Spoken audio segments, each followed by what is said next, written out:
الزمالك محتاج ايه الفترة اللي جاية؟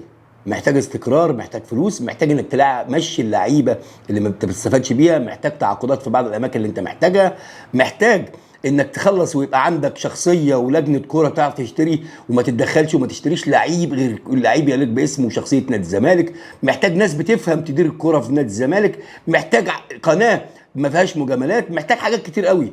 انا لا مع مرتضى ولا مع حسين ولا اللي مع بعد حسين.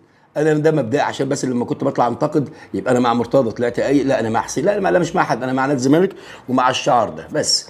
فانا بتكلم في نقطه يا جماعه، النادي الزمالك عندك قوام لعيبه، عندك قوام فرقه، عندك عبد الله السعيد، عندك ناصر منسي، ناصر ماهر، عندك طبعا عبد الله عمر جابر باك رايت، عندك محمد شحاته من اللعيبه القويه، عندك نبيل عماد دونج، طبعا لو كلمت خزلرك الونش، عندك المسلوس لما يرجع، عندك بنتايك، عندك محمد حمدي، عندك نص ملعبك دونجا قلنا عبد الله السعيد، عندك ناصر ماهر، عندك بقى في اسامي شخصيه يا جماعه، احمد حمدي لما يرجع، زيزو، عندك احتياج شيكابالا، عندك لعيبه يا جماعه قوام فرقه، وطبعا مصطفى شلبي اللي مش عايز اقول اسمه، عندك لعيبه كتيره جدا.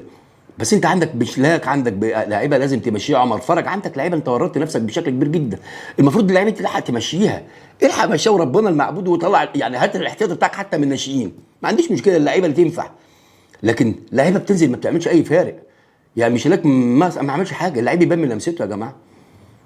فانت عندك مين؟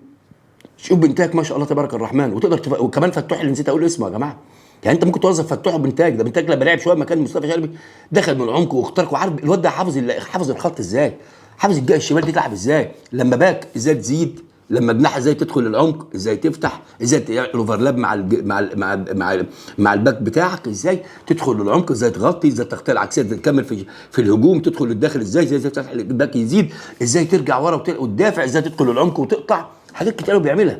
فازاي تستفاد من بنتاك وفتوح، ازاي تستفاد، يعني انت بس عايز مدرب له رؤيه. نتمنى نشوف جوزيه جوميز. نادي الزمالك يا جماعه محتاج اداره بتفهم بقى، مش محتاج نجيب 20 30 لعيب ما لهمش لازمه، انت رميت فلوسك في الارض، رميت فلوسك والله العظيم، انت جبت لعيبه مالهاش اي 30 لازمه، يعني الرواتب قسم بالله مش 8 كيلو كبده اللي انت جايبهم دول كلهم، ما فيش. يعني عمر فرج فعلا يعني ربنا يفرجها علينا ويمشي، مش لك ده يعني جاب لنا، مش ممكن يا جماعه، بيبان بقى محترف، انا محتاج اخد ثقه، ده محترف، ده اجنبي، المفروض الكلام ده مش عنده، ده المفروض هو جاهز ينزل يكسر الدنيا.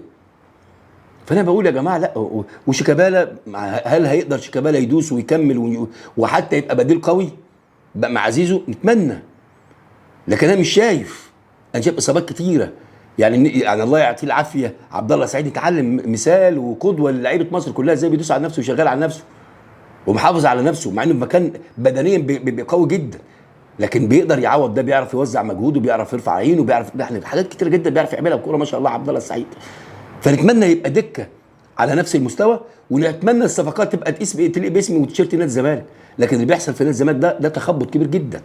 انت محتاج صفقات بشكل كبير جدا، محتاج تشوف مدرب شكل، ما انت امتى تعرف المدرب الكبير؟ اول ما الكره تنقطع منك ازاي بتدافع، واول ما الكره تبقى معاك ازاي بتهاجم، وازاي تحركاتك بدون كوره، وازاي تحركاتك مع الكوره، وازاي التحولات السريعه في الدفاع والهجوم، ازاي الضغط العالي، الضغط المتوسط، ضغطك من تلت ملعبك من الخصم، يعني في حاجات كتير بتحصل في الكوره لازم تعرف. عايزين نشوف شخصيه نادي الزمالك يا جماعه، وربنا انت بقى عندك قوام فرقه حلوه، وجمهور نادي الزمالك المفروض يفرح، يعني جمهور عظيم، اوفى جمهور على ظهر الارض واحسن جمهور على ظهر البشريه. فنادي الزمالك محتاج الفتره الجايه تركيز من الاداره، وانا شايف ملف زيزو كان ملف زائق جدا، انا واحد من الناس كان نفسي يمشي حتى بعد جدد، والله العظيم انا عايزه يمشي، يا عم جدده وروح بيعه، خلص معاه وروح بيعه، عندك انديه تديك لو انت اديته المبلغ اللي هو عايزه، مع انه ما يستاهلش المبلغ اللي هو عايزه طبعا، وابوه مفيش حاجه اسمها بابي بضغط عليا ومامي، يا عم زيزو اللي عملك الزمالك، انت اول ما تيجي كنت بتجري تخبط في الباب وتجري وترجع، ما كنتش بترفع راسك خالص. شوفوا بدايه زيزو يا جماعه، بس بدني، هو زيزو بدني مليون في الميه صحه، حتى الاوفر ما بيجي يلعبه مش زي عبد الله اللي هي سهله كده، لازم يعملها بجسم بشكل، هو بدني مش مهاري، واحد على واحد مش بتاعته، هي بتاعت الصحه والجري بس بالسبرنت، شويت معاك، بيرفع معاك اسيستات، ما هو صحته بيعرف يستغلها، لكن كفنيات، لا انا بقول كفنيات وحريف والكلام ده مش بتاعته، لكن قدر يوظف الصحه اللي عنده لكتابه ارقام واستمراريه، وموسم ورا موسم محافظ على مستواه، ده الارقام انه احسن لعيب في مصر ويبقى من احسن لعيبه في افريقيا كمان. انا بقول لك اهو. لكن انا جدد له يا عم وبيعه.